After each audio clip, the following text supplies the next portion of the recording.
Austin Russell, better known to millions as Chumlee, didn't expect a job at the gold and silver pawn shop to redefine his life. He began his journey not as a celebrity, but as a close friend of Corey Harrison. The two had grown up together, practically living in each other's homes. Rick Harrison, Corey's father, took notice of Austin and welcomed him into the shop, and eventually into their family dynamic. In the early days, Rick wasn't a television figure. He was a sharp businessman with a no-nonsense approach and a biting wit. Austin began working in the shop doing small tasks, cleaning, running errands, and gradually taking on more responsibility. Rick gave him that opportunity without pressure or expectation. It was this quiet support that Austin appreciated deeply. Then the shop turned into the stage for Pawn Stars. The change was immediate and dramatic. The store transformed into a brand, and Austin became Chumlee, the comic relief who didn't always know about antiques but knew how to bring laughter. Rick, meanwhile, stepped into the limelight as the sharp, knowledgeable boss figure. Their dynamic shifted subtly, then significantly. What was once a familial bond began to evolve. Rick became more distant, operating like a CEO rather than a mentor. The connection Austin once felt, being part of something bigger than just work, started to wane. The laughter, the casual camaraderie, and the sense of belonging gave way to a focus on ratings, brand partnerships, and scripted spontaneity. Despite the growing distance, Austin remained loyal. He understood the opportunity Rick had given him. He continued to play his part, even if it meant masking his discomfort. He often wondered whether he was still seen as part of the family or simply another character in a TV ensemble. There were still good memories, travel, laughter, shared victories. But there were also moments that suggested Austin was now viewed more as an entertainer than a valued member of the inner circle. The warm recognition he once received began to feel transactional. Reflecting on everything, Austin chooses not to vilify Rick. His goal is clarity, not revenge. He acknowledges that Rick was once like a second father. But that makes the shift all the more painful. Because when a mentor becomes a boss and then stops seeing you as family, it leaves a deep and lasting impact. To viewers, Rick Harrison of Pawn Stars is a confident, straight-talking businessman with a knack for history and a sharp tongue. While that image isn't entirely inaccurate, it only tells half the story. Off-camera, Rick presents a much more complex personality, one that often clashed with those closest to him. Early in the show's run, Rick was admired by Austin for his leadership and business sense. But as the cameras became a constant presence, Rick's demeanor shifted. He became more controlling, more particular. Though the show claimed to be unscripted, Rick would rehearse segments and discourage improvisation. His desire for perfection led to mounting pressure behind the scenes. On more than one occasion, Rick expressed frustration with Austin's on-camera persona. "Chum, you gotta stop playing the fool so much. People are going to think you're an idiot," he warned. These comments cut deep, revealing a growing tension between Austin's natural humor and Rick's evolving expectations. Rick's generosity was evident, but it often came with conditions. Being in his circle meant conforming to his standards. Failure to meet those expectations could result in being pushed aside without explanation. Several employees and friends came and went without fanfare. When Austin asked about them, Rick's answers were cold and matter-of-fact. The environment began to feel more like a production set than a workplace. Rick played the role of director, casting each team member into predefined roles. As the brand grew, personal bonds were replaced with professional boundaries. The easygoing friendship between Rick and Austin gradually faded into scripted interactions. Austin noticed a duality in Rick, charismatic and charming when the cameras were rolling, yet critical and distant once they stopped. That transformation created an atmosphere of unpredictability. Trust and spontaneity were replaced with control and image management. This raised difficult questions for Austin. Was Rick still the mentor who gave him a shot? Or had he become a man more invested in the success of a show than the well-being of those who built it with him? As Pawn Stars reached new heights, the tension between Rick Harrison and Austin Russell, known to fans as Chumlee, began to surface more frequently. While the audience saw them as a dynamic team, behind the scenes, the relationship had started to fray. Rick's once playful corrections turned increasingly sharp. What began as harmless teasing evolved into pointed criticism, often delivered in front of crew members or customers. Instances that could have been lighthearted were frequently used to reinforce Rick's dominance in the shop. One particularly disheartening moment occurred during the filming of an episode centered around a rare arcade machine, a topic Austin was genuinely passionate about. He had researched the piece thoroughly and was eager to contribute meaningful insight. But as he began to speak, Rick interrupted with a dismissive joke. "Even Chumlee knows this one." Laughter followed from the crew, but Austin felt humiliated. A chance to prove himself was reduced to another punchline. Off camera, the atmosphere grew colder. Meetings were less collaborative. Rick appeared less receptive to Austin's ideas about merchandise or brand extensions. Suggestions that once sparked brainstorming sessions were now brushed off or ignored entirely. Corey Harrison, often caught in the middle, tried to maintain balance. He occasionally attempted to smooth over disagreements, reminding Rick of Austin's long-standing role in their success. But even Corey's efforts couldn't reverse the growing disconnect. Austin began to feel marginalized. Despite his loyalty and contributions to the show's popularity, he increasingly sensed that he was being viewed more as a brand mascot than a respected team member. The camaraderie they once shared began to erode under the weight of business expectations and creative control. The shift in Rick's behavior wasn't limited to Austin. Others in the shop felt the pressure too.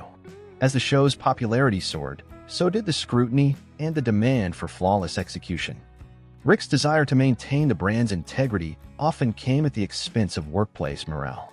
Austin admits to his own shortcomings, missed opportunities, moments of immaturity, but he also believes he deserved more understanding from someone who once treated him like family. The transformation of the shop into a reality TV empire had a price, and for Austin, part of that price was the loss of a deeply valued personal connection. The pawn shop that once felt like home had become a set, and the family he once felt part of now seemed like distant co-workers. When Pawn Stars catapulted to global fame, the lives of everyone involved changed overnight. For Austin Russell, fame brought new opportunities, adoring fans, and financial stability, but it also brought a subtle, creeping erosion of everything he once held sacred about the shop, the relationships, and himself. In the beginning, Austin was just happy to be along for the ride. The show's success was beyond anything he imagined. People recognized him on the streets. Kids wanted autographs. Merch flew off the shelves with his face on it. But while the outside world celebrated Chumlee, the man behind the persona began to struggle with how much of himself he was losing to the character. Rick, once a guiding force in Austin's life, seemed to drift further away as the show's machine grew. Meetings weren't about passion projects or antique finds anymore. They were about ratings, licensing deals, and network directives. Austin was invited to those meetings less and less. His role, though beloved by fans, was increasingly narrowed to comic relief.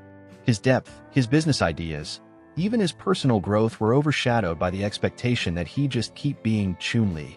Fame amplified every flaw and misstep. If Austin made a mistake off camera, it wasn't just a personal lesson, it became a headline. Rick's patience, which once felt fatherly and firm, grew short. Conversations they used to have in private now happened in front of others, often with a tone that left Austin feeling embarrassed. "You're not a kid anymore," Rick would say, but the room for growth seemed smaller than ever. One pivotal shift occurred when Austin tried to launch a side business, his own candy shop and memorabilia store. He was excited, finally chasing something that reflected his interests. While Rick didn't oppose it outright, the lack of enthusiasm was obvious. There were no words of encouragement, no guidance like in the early days. Austin expected Rick to be proud. Instead, he felt like Rick saw it as a distraction, or worse, competition. Meanwhile, Corey remained a buffer. He supported Austin's endeavors, showing up to events and occasionally promoting the shop on social media. But even he had his limits. As the brand grew, so did his responsibilities. Corey was pulled between loyalty to his childhood friend and the demands of working under his father. Austin found himself doing more soul-searching than ever. Was this the price of success? Had the fame they all worked so hard for actually driven them apart? The laughter they once shared, the late-night brainstorming sessions, the joy of making something together, it was all diluted by contracts, edits, and the never-ending need to stay relevant. In public, the smile stayed on. Fans still shouted his name. But backstage, Austin was wrestling with the realization that the spotlight could be as lonely as it was bright. He wasn't just losing touch with Rick, he was losing touch with the person he used to be before all of this. As the cameras kept rolling and the brand continued to expand, the strain between Austin and Rick Harrison shifted from professional to personal. What started as subtle distance turned into pointed remarks, cold shoulders, and long silences that couldn't be edited out in real life. One of the most hurtful incidents occurred during a production break. Austin had just come back from a short vacation he'd taken to clear his head. He'd been feeling burned out and needed time away. But when he returned, Rick barely acknowledged him. Later that day, in front of several crew members, Rick made a comment that cut deep. "Nice of you to show up. We didn't even notice you were gone." The room laughed awkwardly. Austin didn't. That moment stayed with him, not because of the words, but because of the look in Rick's eyes. It wasn't a joke. It was a message. Rick had always prided himself on running a tight ship, but Austin noticed a growing lack of empathy, especially when it came to personal matters. When Austin faced legal troubles in 2016, the public scrutiny was intense. News outlets ran with it. Social media exploded. But inside the shop, there was no public show of support from Rick, not even a private one. Austin never expected Rick to defend his mistakes. We hoped for something, a check-in, a text, a simple, "Are you okay?" Instead, he got silence. Rick focused on distancing the brand from the situation. "We have an image to maintain," he reportedly told a crew member. To Austin, it felt like abandonment. Meanwhile, Corey reached out. He didn't excuse what had happened, but he reminded Austin that they were still friends. He even encouraged him to stay strong and work on himself. That gesture, though small, reminded Austin that not everyone had forgotten the bond they once shared. Still, the damage with Rick was done. Austin tried to mend the relationship, offering apologies, asking for more responsibility, suggesting ways he could be more than the funny guy on screen. But each attempt was met with indifference or vague promises that never materialized. "We'll see," Rick would say, but nothing ever changed. Austin began to question what mattered more to Rick, the people or the brand. The pawn shop was no longer just a business or even a family-run operation. It had become a franchise, a tourist attraction, a logo. And in that transition, Austin felt like he had become just another replaceable part of the machine. He still showed up, still smiled for fans, still played the part. But the connection was gone. Rick's indifference hurt more than his criticism ever did. Because you can work through criticism, but apathy? That's harder to fix. Austin didn't speak out publicly at the time. He didn't want to burn bridges or spark drama. But inside, the betrayal ran deep. Because when you've called someone family for over a decade, watching them treat you like a stranger stings in a way no audience can ever see. Throughout the ups and downs between Austin and Rick, one person stood silently in the middle. Corey Harrison. As Rick's son and Austin's childhood friend, Corey had the difficult task of straddling two worlds, family loyalty and lifelong friendship. And while he often projected a laid-back, neutral attitude on camera, behind closed doors, Corey knew far more than he ever let on. From the early days, Corey and Austin had been inseparable. They grew up like brothers, riding bikes, playing video games, and eventually working side by side in the pawn shop long before the cameras ever showed up. That kind of bond doesn't disappear easily. So when tension between Rick and Austin started building, Corey felt the pressure, personally and professionally. Austin remembers a quiet moment during filming, when they were taking a break between scenes. He had just finished another long day of shooting where Rick barely acknowledged him, and it was starting to weigh heavily. Corey pulled him aside and said, "I know it's rough, man. He's harder on you than anyone else. I see it too." That one sentence said more than hours of conversation ever could. It was the first time Austin realized he wasn't imagining the shift. It was real, and Corey saw it too. But even though Corey empathized, he rarely intervened. Whether it was out of fear of rocking the boat with his father or simply not wanting to get caught in the middle, Corey chose to remain mostly silent. And that silence hurt. Austin didn't need Corey to choose sides. He just wanted his friend to speak up when things crossed a line. There were times Corey did try to mediate. Austin recalls several occasions where Corey tried to bring levity to awkward moments or steer Rick's criticism into more constructive feedback. But the older the show became, the more Corey seemed to retreat into a role of quiet observer. As Pawn Stars evolved from reality show to global brand, Corey appeared more focused on staying in Rick's good graces than challenging the growing divide. In private conversations, Corey admitted that the family business was different now, that the pressure from producers, partners, and public expectations had changed all of them. "It's not like it used to be," he once told Austin. "We're all playing roles now." Austin didn't fault Corey for trying to navigate the complicated dynamic. But he did wish that, just once, Corey would have stood up more firmly on his behalf. When Rick made cutting remarks or dismissed Austin's contributions, Corey often looked away. That silence, though understandable, felt like betrayal wrapped in friendship. Despite it all, Austin still considers Corey a brother. He believes Corey's heart is in the right place, even if his actions didn't always match.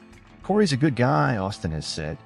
But sometimes being a good guy means speaking up, even when it's hard. And in a world where loyalty was constantly tested by ratings and revenue, Austin learned that sometimes the people who've known you the longest can still choose not to see you when it counts most. There's a moment in every relationship where the foundation begins to crack. For Austin Chumlee Russell, that moment came not with a dramatic argument or a televised outburst, but through a steady accumulation of disregard, disrespect, and emotional distance. Behind the scenes of Pawn Stars, things had reached a boiling point, and there was no camera to soften the impact. The breaking point didn't come from a single explosive event. It built over time, subtle dismissals, cold shoulders, and one-sided conversations that made Austin feel more like a prop than a person. While fans still saw him as the lovable goofball who kept things light, off-camera, he was carrying a weight that few people recognized. One incident in particular stands out. During a high-profile taping for a special episode, producers brought in a guest expert to evaluate a rare collection. Austin, who had done his homework and was genuinely excited about the item, tried to engage in the discussion. Rick cut him off mid-sentence. "Why don't you let the experts talk, chum?" he said, not even looking at him. The comment stung, not because of what was said, but because of how casually Rick dismissed years of loyalty and effort. The crew, sensing the tension, fell silent. Austin stood there, nodding quietly, suppressing a surge of frustration. That night, he went home and seriously questioned his future on the show. Was this still worth it? Had he become a caricature in someone else's story? Austin tried speaking to Rick about the growing friction. He wasn't looking for apologies or grand gestures, just recognition. But Rick, ever the businessman, brushed it off. "It's showbiz," he replied. "You play your part, I play mine." To Austin, that response confirmed what he had feared for years. The bond they once shared was gone, replaced by scripted roles and business priorities. At that point, Austin began stepping back emotionally. He continued filming, smiling for fans, making the same jokes that once came naturally. But inside, something had shifted. He started focusing on his own ventures, opening a candy store, investing in new businesses, and spending more time away from the pawn shop. He was laying the groundwork for a life beyond Pawn Stars. Friends noticed the difference. Austin was still friendly, but more guarded. The carefree guy who once bounced around the shop had been replaced by someone who understood the cost of loyalty in a world driven by television contracts and merchandise deals. Eventually, the emotional distance between him and Rick became impossible to ignore. What once felt like family now felt like a formality. They'd sit in the same room, film scenes together, and then walk away without exchanging a word. For Austin, that silence spoke volumes. The breaking point wasn't about drama. It was about realizing the people you thought would always have your back may not even notice when you quietly walked away. When Austin Russell finally started putting space between himself and Pawn Stars, it wasn't with bitterness. It was with quiet clarity. Years of being the show's punchline, of standing in the shadow of Rick Harrison's dominance, had taken their toll. But instead of burning bridges, Austin chose to redirect his energy. He began building something of his own, piece by piece, away from the cameras that had once defined him. His first major step? Chumlee's Candy on the Boulevard, a passion project located just steps from the gold and silver pawn shop. It wasn't just a business move, it was a symbol. While Rick expanded the brand of Pawn Stars, Austin created his own footprint right next door. The candy shop was his way of saying, "I'm more than just the funny sidekick." It became a fan favorite, especially among tourists who wanted to meet him outside the television spotlight. Running the shop gave Austin a new sense of control. He made the decisions. He set the tone. He created an environment that was relaxed, welcoming, and 100% his. No scripts, no roles to play, just genuine interaction. And for the first time in a long while, he felt respected again, not for being a character, but for being himself. In addition to the candy business, Austin also began investing in other ventures. He explored areas like real estate and digital branding, showing a business savvy few had expected. He also leaned into his personal growth. The legal troubles he'd faced in the past became a catalyst for change. He got healthier, shedding weight, focusing on wellness, and surrounding himself with people who supported his journey instead of using it for ratings. Away from the chaos of reality TV, Austin found peace in simplicity. He traveled more, spent time with close friends, and shared glimpses of his real life with fans on social media. Not the edited version, but the honest one. His following grew, not just because of nostalgia for Pawn Stars, but because people genuinely liked the man behind Chumlee. Yet, even in this new chapter, the shadow of the pawn shop lingered. Tourists still asked him about Rick. Interviewers brought up the show constantly. And while Austin never spoke out with anger, his tone often hinted at disappointment. He once said in an interview, "We were a family, or at least that's what I thought." That one sentence said more than hours of footage ever could. Despite the complicated past, Austin hasn't entirely closed the door on Pawn Stars. But he's no longer waiting in the wings for acknowledgement. He's no longer defining his worth by someone else's script. Life after Pawn Stars didn't come with the same spotlight, but it came with freedom. And for Austin, that was worth more than any paycheck or primetime moment. In one of his more candid moments during a podcast appearance, Austin Russell let slip a sentence that echoed louder than he may have intended. "We were a family, or so I thought." That comment, short, calm, and carefully delivered, carried the weight of years of confusion, frustration, and silent heartache. It wasn't said with anger. It was said with resignation. Because when trust erodes slowly, it doesn't end in a bang. It ends in silence. Austin spent over a decade working alongside Rick Harrison, sharing countless hours behind a counter, laughing with customers, filming scenes, and traveling for promos. The public saw them as a tight-knit group, but the off-screen reality was far more fractured. While Pawn Stars gave Austin visibility, it also boxed him into a role that left little room for personal growth or recognition. What hurt the most wasn't the jokes or the edits, it was the emotional withdrawal.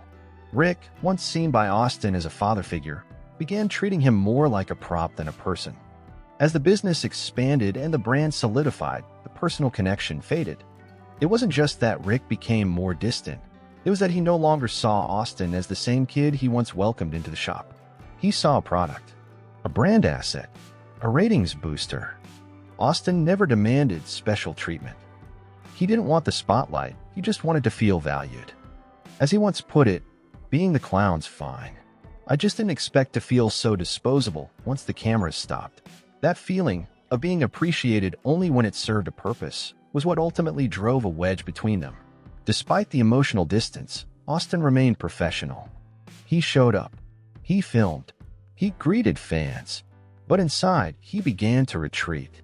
He stopped sharing ideas. He stopped expecting praise. Eventually, he stopped trying to rebuild what was lost. The illusion of family had cracked. And still, Austin doesn't badmouth Rick. In interviews, he carefully avoids crossing a line. He acknowledges the opportunities he was given. He recognizes Rick's business acumen. But he also gently underscores the emotional toll of being sidelined. "I don't hate Rick," he once clarified. "I just miss the version of him who used to care more about the people than the product." It is a sentiment that resonates with many who rise quickly in fame and find the price steeper than expected. Austin didn't want to be famous for being funny. He wanted to matter for being real. The more the show leaned into the entertainment side, the more disconnected he felt from the heart of the shop. Now, standing on the other side of it all with his own ventures, his own fans, and a clearer sense of identity, Austin looks back not with regret, but with wisdom. "Sometimes you don't lose people," he said. "They just change. And you have to decide if you're okay with that." It took years, but eventually Austin Russell, better known to fans as Chumlee, couldn't keep quiet anymore. Not out of spite, not to stir drama, but because silence had begun to feel like complicity. And for someone who had given so much of himself to a show that built its brand on real people, living behind the mask started to feel unbearable. In his own words, "I spent so long playing a version of myself that I forgot who I really was." The fame, the jokes, the brand deals, they came at a price. And that price, as Austin now admits, was authenticity. He had gone from being a kid with dreams and humor to a caricature people pointed at for laughs. And worst of all, the people who could have helped him break free of that mold, the ones who knew the real him, didn't seem interested in doing so. The tipping point wasn't a scandal or a single explosive fight. It was a series of small betrayals, being talked down to on set, having meaningful moments edited out of episodes, and seeing people he cared about quietly disappear from the shop with no explanation. When he asked questions, he got vague responses. When he voiced concerns, he was met with rehearsed smiles and empty reassurances. I realized I was the only one trying to hold on to something that didn't exist anymore, Austin confessed in a podcast. That realization broke something in him, but it also set him free. He started to speak up, not in tabloids or trashy exposés, but in interviews and podcasts where he could control the narrative. He didn't want to destroy anyone, he just wanted people to understand that behind the laughs, there was a person who had been hurting for a long time. One of the more painful moments came when he addressed his role on the show. People thought I was stupid, but I was playing a part. It was funny until it wasn't. That honesty struck a chord with fans who had grown up watching him. Many began to reevaluate the character of Chumlee, seeing in him not just comic relief, but resilience. What Austin ultimately revealed wasn't just about Rick Harrison, it was about what happens when friendship turns into business and business into a brand. He never claimed Rick was cruel. In fact, he still says, "Rick gave me my shot. I'll always be grateful for that." But he also says this, just because someone gave you an opportunity doesn't mean they didn't hurt you. Today, Austin is carving his own path, with his own identity. He stepped out of the pawn shop shadow and into something more real. And while he doesn't burn bridges, he no longer waits for people to meet him halfway. As he puts it now with quiet resolve, "I'm still Chumlee, but now I get to define what that means."